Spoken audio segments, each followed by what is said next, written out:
Okay, again out there, everybody, my YouTube watchers and my radio listeners, both locally and worldwide.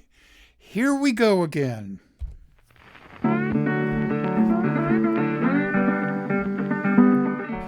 You are listening to KPCA LP, Petaluma, California, at 103.3 FM and worldwide at www.kpca.fm. And this is the Midnight Skeptic.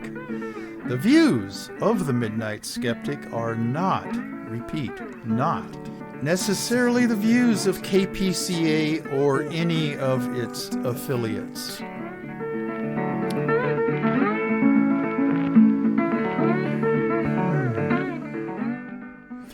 Okay, this is the Midnight Skeptic, show number 121. Boy, can you believe I've been doing it this long? And that's just the YouTubes. I was doing it for about 2 years before my son Dennis convinced me to put it up on YouTube. Well, here I am, 121 shows later. Okay, today is Tuesday, the 16th of May, and this will be broadcast worldwide on kpca.fm and locally here in Petaluma, 103.3 FM, this coming Sunday, the 21st, of May. Oh, it's so good to be woke. It's good to be woke. It's so good to be woke in the morning. Yes, the Midnight Skeptic is definitely and proudly woke, as all of his thousands of YouTube watchers and KPCA.FM listeners should be by now. Okay, my mission statement is, in my own small way, this show, that's my small way, is to rid this country of all GOP MAGA-head Republicans one broadcast at a time. I'm not naive. MAGA heads don't listen to me, and I'm basically preaching to the choir. I won't change minds, but I'll contribute my voice to the outcry for change in this country. Send all hate mail, death threats, and even a few constructive suggestions to the Midnight Skeptic at gmail.com. I'll get it. Okay, enough for the intro. Now for the shout outs, and I promise that I'm going to just zip through them. I'm on Spotify and Anchor internationally, and I have about a dozen or 15 listeners, according to Anchor, in the EU, Australia, New Zealand, a couple in Canada, one in Russia still. Okay, locally, Rob Tomaszewski, the station manager at KPCALP. Down at Petaluma Community Access. Okay, John Crowley at the Aquas, Tom Gaffey at the Phoenix Theater, Mickey Huff, Nolan Higdon, Andy Lee Roth, all at Project Censored. Tim Conrad, Dave and Rosie, Kevin and Lori, Rich and Kathy, Tom and Nancy, Dennis and Megan down in Tiburon, Yvonne and Rick, Stan and Kathy, plus Susan Miller. Down in L.A., Jackie Kolar and her two daughters, Melanie and Samantha. Okay, in Arkansas, Shannon Reed. And in Arizona, Brannon Mina and Andrea and Tim, plus their three little ones, and Karina Hilliard. Florida, Amelia and Nelson and Alice. Happy 79th birthday, Nelson, a few months ago. North Carolina, Dr. Dave Rubin in the Raleigh-Durham area. He is the world's finest pulmonary doctor and researcher the world has ever known. Okay, Long Island, Geraldine Goldfinger and the Sonora Gang, Robert and Colleen, Bob and Sandy Fisher. Hope you're enjoying your cruise to Iceland. And their children, Brad and Martha, Darrell, Judy, Leo, Lynn Quayle, Kathy Francis, and John Gleason and his two daughters, Tiffany and Jennifer. And then all the way down in Mexico City, Rosamalia Negrete Lopez. You know, I keep doing that backwards. It's Rosamalia Lopez Negrete. Okay, all right. Onward with actual news. Okay. The sickening town hall this last Wednesday on CNN, and I've lost all respect for CNN as a news station. It was on May 10th, and it was held in New Hampshire. And it featured the host, who works for CNN, Caitlin Collins, interviewing the orange sociopathic bloat bag one day after he was found guilty of sexually assaulting and denigrating and talking trash about E. Jean Carroll. Okay. Didn't stop him from repeating the exact same words that he used originally when E. Jean Carroll filed her lawsuit. Okay. In fact, it's a possibility that since he did this, he might be up for court action again for this exact same thing. Okay. The live audience was mostly his supporters, MAGA heads, in other words. It was sickening as he denied ever knowing E. Jean Carroll, and the audience laughed derisively and cruelly when he called her a whack job. This is what today's GOP has become. And it was a defamation lawsuit that he was found guilty of. And since he repeated almost verbatim in this CNN town hall what he had said before, if E. Jean Carroll and her lawyer, who I saw on the Rachel Maddow show, they're seriously contemplating bringing new defamation lawsuit against the orange sociopathic bloat bag, since the evidence is right there on television. Okay, all right, enough of that. Bad news from Kentucky, but at least she's honest. Former UN ambassador and MAGA head Kelly Craft, she's running for the Republican nomination in the Kentucky governor's race. And she actually said this. This is a quote. "If elected, we will not have transgenders in our school system." This is an exact example of MAGA head Republican ignorance. That's grape juice I'm sipping. Wow. Okay. This breathtaking meanness and cruelty is what the GOP MAGA head Republicans actually would want, that transgendered people would just go away like God intended. There are 12 candidates vying to be the Republican nominee for Kentucky governorship. Andy Bashar, who's a Democrat, is the incumbent, and he will be running for re-election. And he's fairly popular in Kentucky, and he shouldn't have any problems defeating whatever MAGA head the Republicans toss up to run against him. Okay, new topic.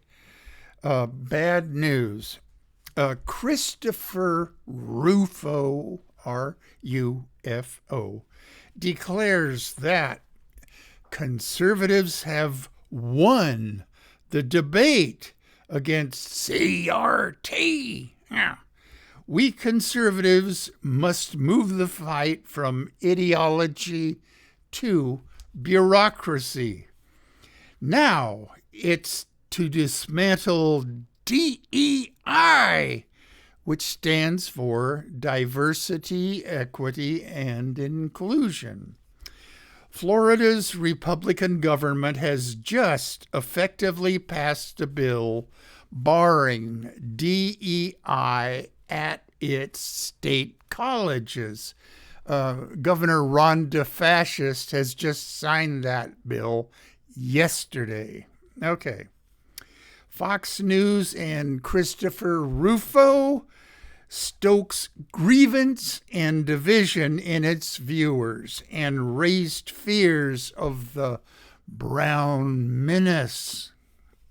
Rufo is a fellow at the far-right Manhattan Institute, which is a think tank that focuses on free market ideas, smaller government, and fewer regulations. Rufo is the point man in DeFascist's anti-CRT and anti-books and anti-DEI efforts. Maybe he'll slip on a banana peel and break his head or something. One can only hope. Okay. New topic. Bad religion news. Christianity chapter. Okay. This is a tough one. A death toll linked to a Christian doomsday cult in Kenya now is over 200. Police exhumed 22 more bodies, most showing signs of starvation. The bodies are believed to be the followers of Pastor Paul McKenzie. He ordered his congregants to, are you ready for this? Starve to death in order to meet Jesus. More than 600 of his followers are still missing. McKenzie was arrested last month and is now in custody of the Kenyan federal police. And he and his wife and about a dozen of his followers, who are his lieutenants in Christ, were also arrested and are in custody. Okay. This new topic, bad historical news. And I entitled this, Barack Obama and the Tea Party. Supposedly, Tea Party, T-E-A, stands for taxed enough already. And I guess it might have started out as a anti-tax protest back in 2008 and 2009, when the economy of the United States was on the verge of total collapse, and the election was held and Barack Obama won. Okay. Within days of President Obama's inauguration, the Tea Party took national politics by storm. pundits claimed that the movement would be the new third party. Well, it didn't happen. Its concerns were, they say, deficit spending, this stimulus package, the bailouts, and the national debt, plus excessive taxation. But media coverage of the Tea Party rallies also included them holding signs up with pictures of Barack Obama portrayed as an African native, grass skirt and bone through his nose. I myself saw some of these rallies covered by news media, and I wasn't appalled because, they're Republicans. What do you expect from those hate mongers? Okay. I'm off my notes. Okay.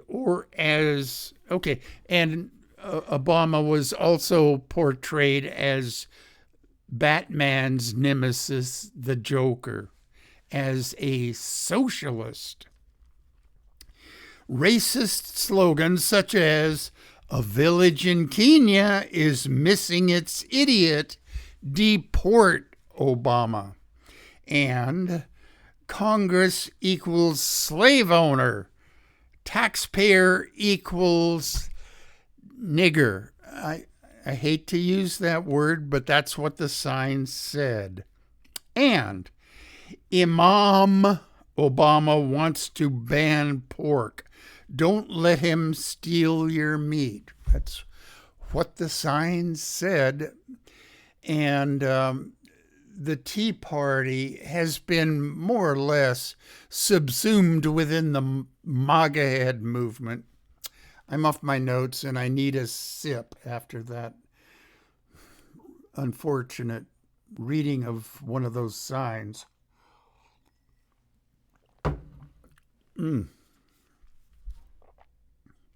Spokesman for the Tea Party emphasized that economic policies were what motivated them, not racial animus. BS. They are racists. But the Southern Tea Party made up a disproportionate amount of the Tea Party movement in general. The 11 former Confederate states are 31% of the U.S. population, but 56% of the Tea Party membership. Surveys indicate Southern Tea Partiers are willing to say that African Americans are lazy, untrustworthy, and unintelligent on a 7-point scale. And I'm not sure which outfit ran this survey. It may have been Gallup, but I don't know. Okay. The most significant predictor of Tea Party membership is disapproval of Obama. Real birtherism began in 2008, in the 2008 Democratic primary election. Some overeager Hillary Clinton supporters went with a chain email stating that Obama's mother was living in Kenya with her Arab African husband until late in her pregnancy, and he was born there, then flew to Hawaii to register his birth. All of these are false claims, but Fox News and other right-wing trolls, including the orange sociopathic bloat bag, all went with it. And that was the birther movement. And it stuck. By 2011, one half of GOP voters believed Obama was born abroad. And Rush Limbaugh, may he rot in hell, told told his listeners in 2009, quote, Obama is more African in his roots than he is American. Oh, boy. Fox News and the Orange Sociopathic Bloat Bag teamed up in 2011 as the GOP primary got underway. Mitt Romney, said in a speech, quote, now I love being home in this place where Anne and I were raised, where both of us were born. Little dig at the birther movement, kind of making his followers aware of the birther movement. Okay. No one, this is another quote from Mitt Romney, no one's ever asked to see my birth certificate, unquote. Fox News picked up the birther crusade and ran with it.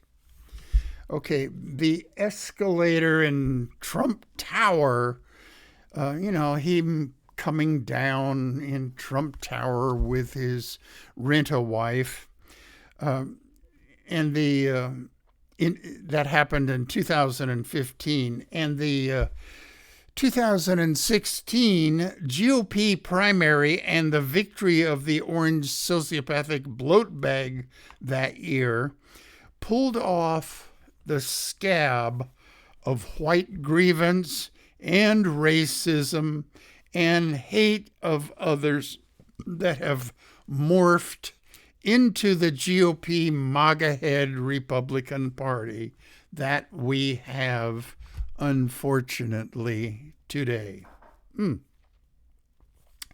Going back a little further, the 1974 Reagan campaign, you remember he won the presidency in the 1979 presidential race, and he was inaugurated in 1980. Okay, well, in 1974, he was trying to get on the Republican presidential ticket. He failed in that attempt.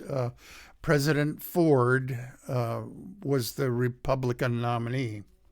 Okay, the 1974 Reagan campaign came up with the term welfare queen, and it was the ultimate beginning, sort of real white resentment among the resentful deplorables, that's Hillary Clinton's term, which I agree with, that have now become the violent underclass of MAGA heads in the Republican Party.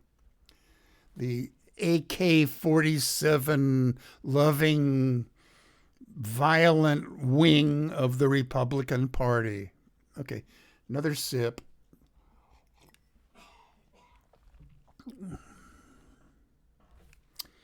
Okay, new topic.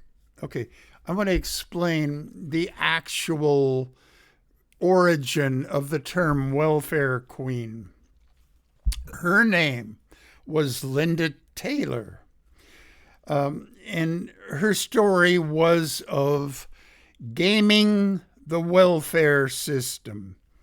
She was ultimately charged with $8,000 in welfare fraud and having 4 aliases. She was sentenced to 2 to 6 years in prison.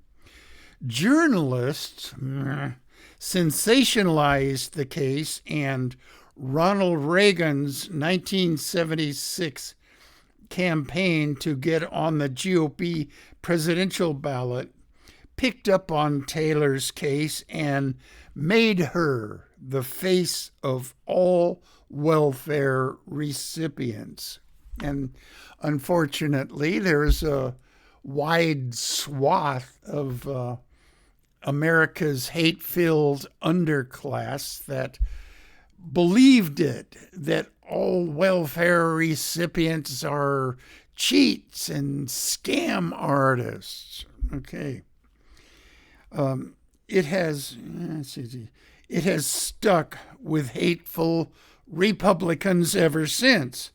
The GOP MAGAs use the welfare queen trope to spread the hate and divisiveness against welfare recipients, especially blacks and other minorities. And that's where we are today. Ms. Taylor, I think she broke the law and she did game the system. But speaking of gaming the system, corporate CEOs and CFOs are great at this, to avoid taxes, to avoid having to really answer to stakeholders or shareholders. She was just doing it in her own small way. Okay, I'm off my notes. Okay, Ms. Taylor, I think, is quite smart, but criminal. She broke the law. Like criminal organizations such as the Trump Organization and the Church of Jesus Christ of Latter-day Saints. And if you saw 60 Minutes this last Sunday on the 14th, this Church of Jesus Christ of Latter-day Saints, I, in my opinion, come to the conclusion that they are a criminal organization that set up shell companies to move their vast riches in monies back and forth to, avoid taxes and avoid having to answer to anybody except the upper ups within the Mormon Church. Okay. They are tax dodging and setting up shell companies. Religions should be taxed just like any other business. Seriously. I mean, if the Catholic Church weren't paying out so much money to victims of priest sexual abuse, they would have a lot more money that would be worth taxing. They have so many properties that it's... Okay, enough of that. I'm off my notes. But in my opinion, churches should be taxed like any other business because they're in the business of bringing souls to Christ or whatever deity their particular religion believes in. Okay. Whew. New topic. MAGAs in California. Yes, we do have some. And in Northern California, unfortunately, I have to say there are some up here. Okay. Why do I say that? Okay. Drag queen story time protest in Livermore. Okay. At Las Positas Community College. The event was part of the third annual Literary Arts Festival at Las Positas College. The protest was organized by this new group, Bay Area Against Mandates. Okay, This group was founded in 2021, about 2 years ago, by then high schooler David Reddy, Reddy, as an anti-vax club. They didn't want vaccines. They didn't want to be forced to wear masks back when schools were requiring that. Okay, and it morphed into a solid MAGA head group. Okay, so Bay Area's Against Mandates were out there protesting the drag queen story time, and a Christian protester, and her name is Kelly Gouvia, Kelle, capital Gouvevia. She said to one of these counter protesters, whose sign read, "Hate has no place at Las Positas," which is fine. There should be no hate at that community college. Okay, this is what she said as a Christian. And we don't hate. And then another quote. She said she came to the protest because she was standing for the Lord. Other usual protesters carried signs saying, "Stop complicating children's lives," and "Education, not indoctrination," and "No to queer culture." Okay. Those were the signs carried by the usual right-wing suspects at these drag queen story times. Okay. Christians who are indoctrinated themselves are convinced that they love the LGBTQI community. Christians have warped the meaning of the word love, just like other words that the far right has appropriated for their own hateful use.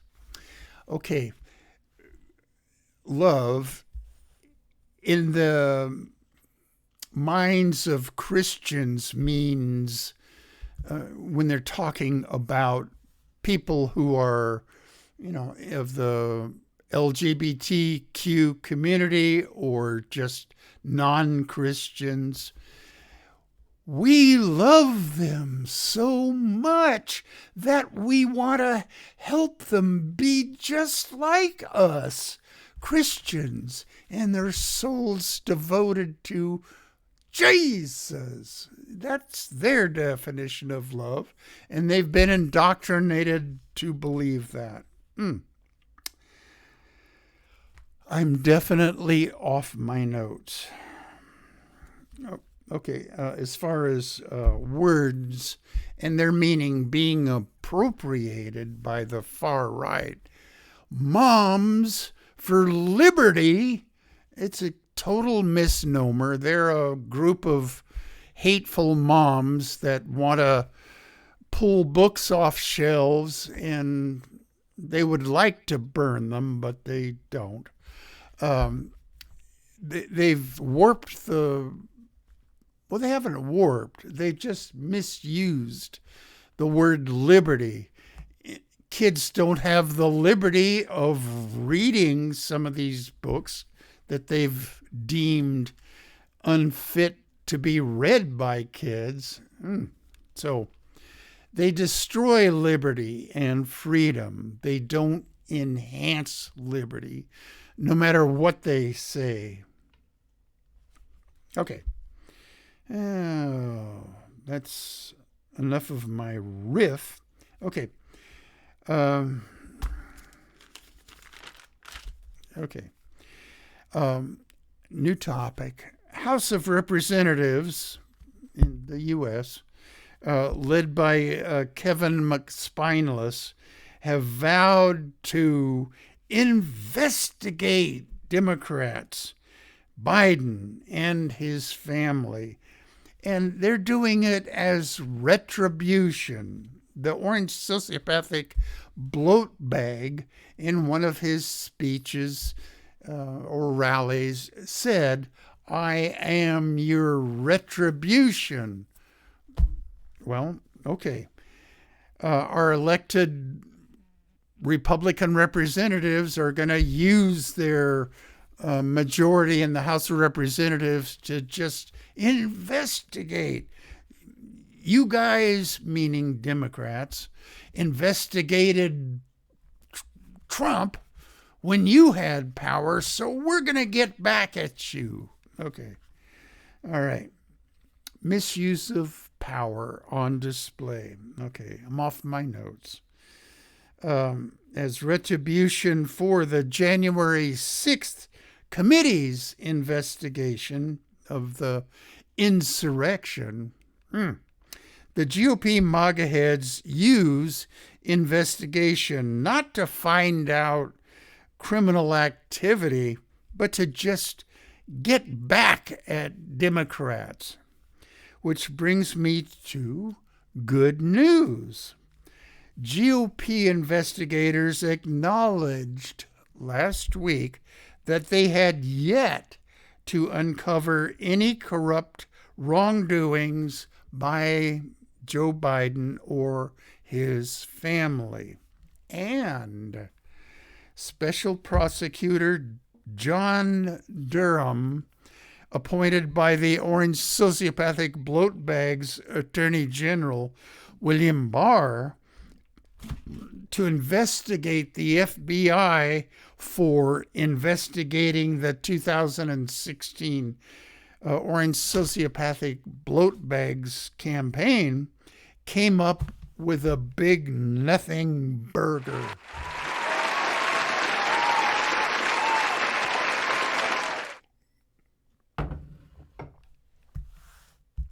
So, millions of dollars of taxpayers' money wasted by the GOP MAGA head majority in the House of Representatives. And they came up with nothing, nada, zippo. Okay, good news for California consumers. California Assembly member Jackie Irwin, she's a Democrat from Thousand Oaks down in Southern California, proposed legislation to ban sell-by dates and other labeling that only misled consumers. This is a quote. "Sell-by dates are meant to show grocers when to rotate stock and are meaningless to consumers." For a long time, about 10, 12 years, I was in the beer selling industry, and the dates on the bottoms of the can or coated on the tops of the cans were just to let beer salesmen and grocers know how to rotate the product. I got in trouble a couple of times for kind of not rotating properly the beers. And I drank, okay, now it was primarily a Miller distributor. It's Miller time. Okay, in my sales. And I drank a Miller beer that was a year out of date officially. Okay, I'm not a gourmet appreciator of beer, but I couldn't tell the 1-year-old beer from a fresher beer. I don't know. So that was kind of meaningless. And I don't think the beer brewers will stop with their fetish about rotating product. It's just a way to apply pressure to salespeople. Sip. Off my notes yet again. Okay, sell-by dates are meant to show grocers when to rotate stock and are meaningless to consumers. Okay, her bill is Assembly Bill 660. It has passed through committee hearings. It's, of course, opposed by industry groups and their GOP toadies. The industry groups are probably wasting millions of dollars hiring lobbyists to try to, get rid of this bill because it would cost them profits. They have to pay to change their labeling in the factories. Okay, good news. Interspersed with some, bad news, but mostly good news. The Williams Institute, and they're down at UCLA, is a leading, God, excuse me, my throat.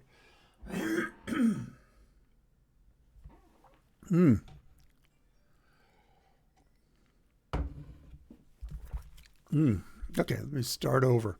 The Williams Institute at UCLA is a leading research center on sexual orientation and gender identity law and public policy.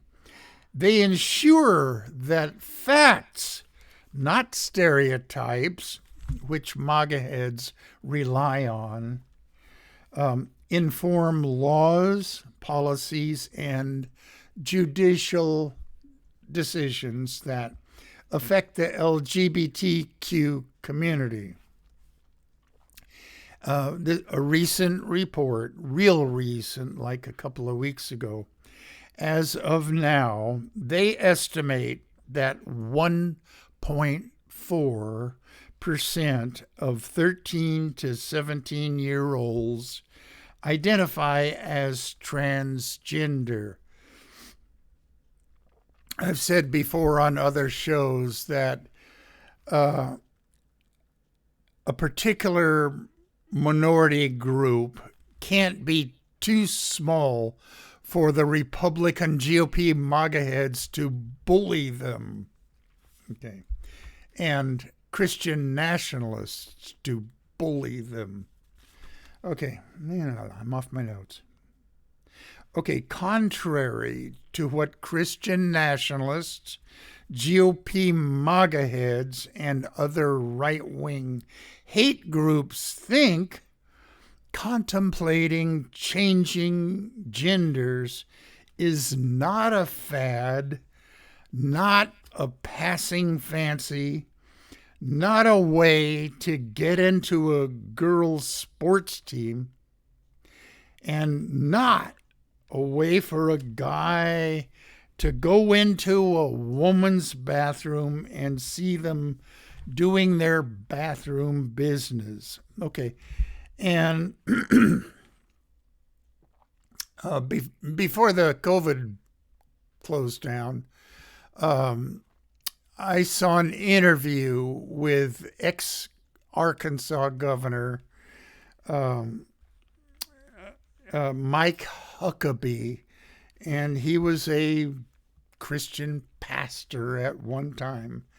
And I call him a Christian creep. And he was being interviewed and about his opinions on transgender kids, and he kind of snarkily said, well, what's to stop me from one day saying, I kind of feel like a girl today. I'm going to go into the girls' bathroom. Only a Christian creep, which he is, would think about that. And I've never forgotten that. And he kind of smiled snarkily. The interviewer, and I forget which show it was on, didn't have the presence of mind to call him a Christian creep for even thinking that way, or thinking that other guys would think that way.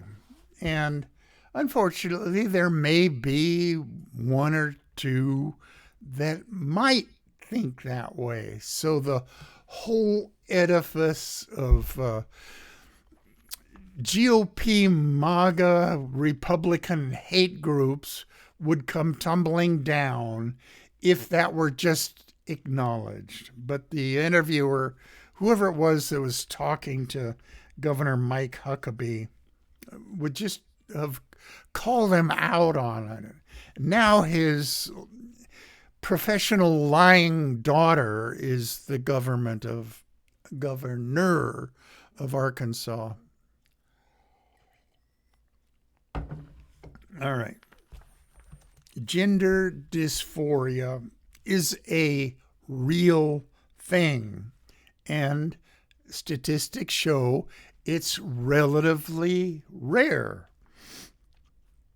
And changing genders or transitioning is arduous and not taken lightly, no matter the person's age.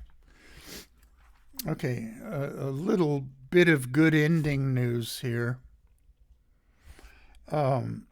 Nuclear power is losing its fear factor. Nuclear reactors will be a positive help in decarbonizing the world. Nuclear waste can be dealt with, and accidents, as bad as they are extremely rare, and the modern engineering behind nuclear reactors has progressed to the point where they are relatively small and can be hooked up in series, depending on the needs of the needs for electricity. Okay, now bear with me. I'm going to look back at last week's notes because, again, I ran out of time. And, okay, and so I'm going to make up for it. And I will read or talk about my last page of notes from the last show. And it's a good bit of actual skeptic news. Now, this is from Quack Watch, which is part of Center for Inquiry now.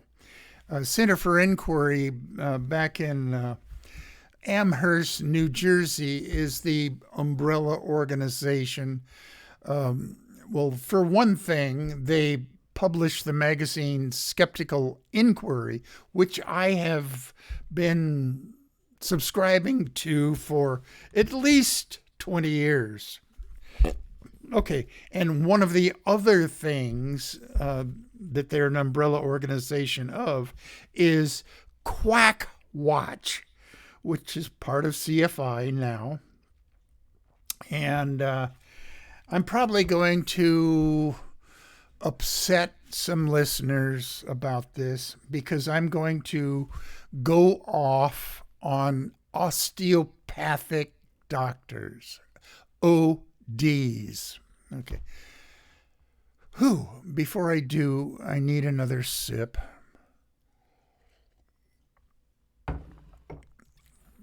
there is limited or no scientific evidence that osteopathy is an effective treatment for conditions unrelated to the bones and muscles, like asthma, period pain for women, digestive disorders. ODs and MDs are legally equivalent, but most states have separate licensing boards. OD schools place more emphasis than medical schools on musculoskeletal problems, but otherwise their teachings are similar. 400 hours of additional training in musculoskeletal manipulation by using their hands are required in OD schools. What ODs like to do is really get to the root of the problem. A majority of problems are complicated by things going on in the spine. I'm getting this from their own website. And the nervous system, the spine and the nervous system. They try to help the body heal itself, which is fine because if barriers to self-healing are removed, yes, the body can usually heal itself. Okay. Are we talking subluxations, anybody? The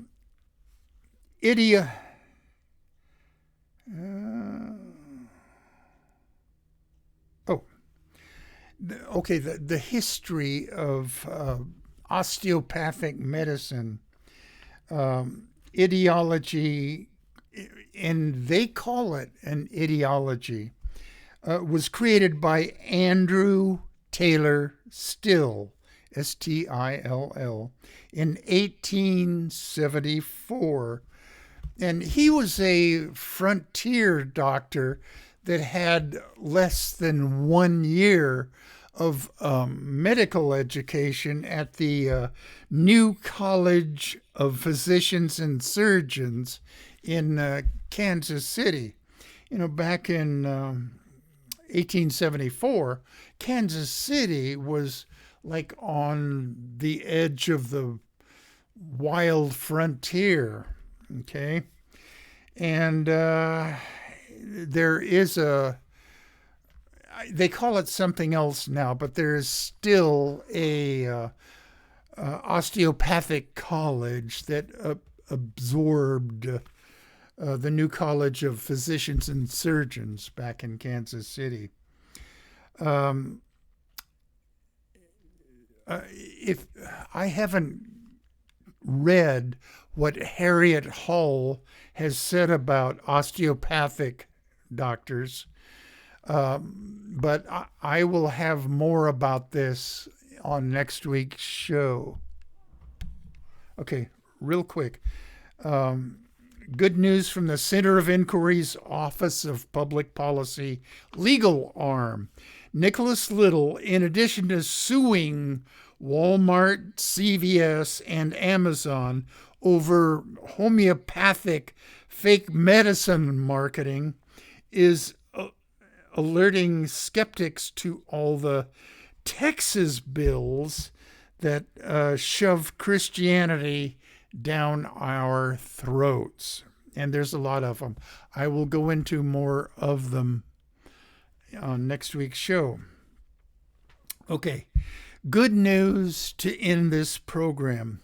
The mental health of LGBTQ young people, the 2023 annual survey of LGBTQ young people showed that they are at higher risk of depression, anxiety, and suicide compared with non-LGBTQ. But the good news part of this is that these risks can be mitigated by providing them with supportive and affirming environments. Okay, as long as their parents aren't MAGA heads. Okay, just a bit of bad news. Fewer than 40% of LGBTQ young people found their home to be LGBTQ affirming. And better news, half of trans and non-binary kids found their school to be gender affirming. That's really all it takes, and it's beyond GOP MAGA head Republicans to do this. But if you just treat people you run across, especially young people, just as regular human beings and accept them for who they are, non-judgmentally and accepting. In other words, be woke. Okay, so I'm going to play my play out music.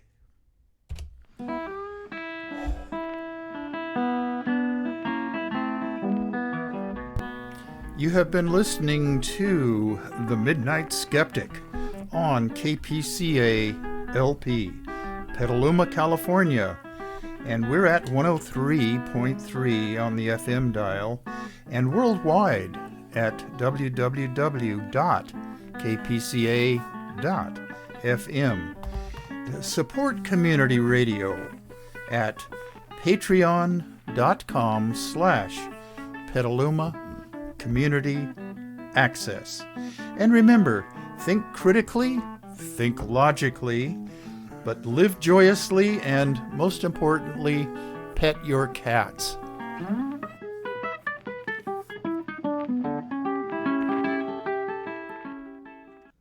Okay, I can't emphasize enough how important it is to pet your cats. Believe me, it's a great stress reliever. Doing this show is a stress reliever and anxiety ridding thing that I do for my own benefit. And okay, and if you're interacting or meet a person that's a member of the LGBTQI community, just be woke. Talk to them like they're a normal person. And yes, Republicans, I'm talking to you. All right. Bye-bye until next week. I'll be doing this again, and I'm going to keep doing it right until I'm going to keep doing it until I get it right, is what I meant to say. All right. Bye-bye.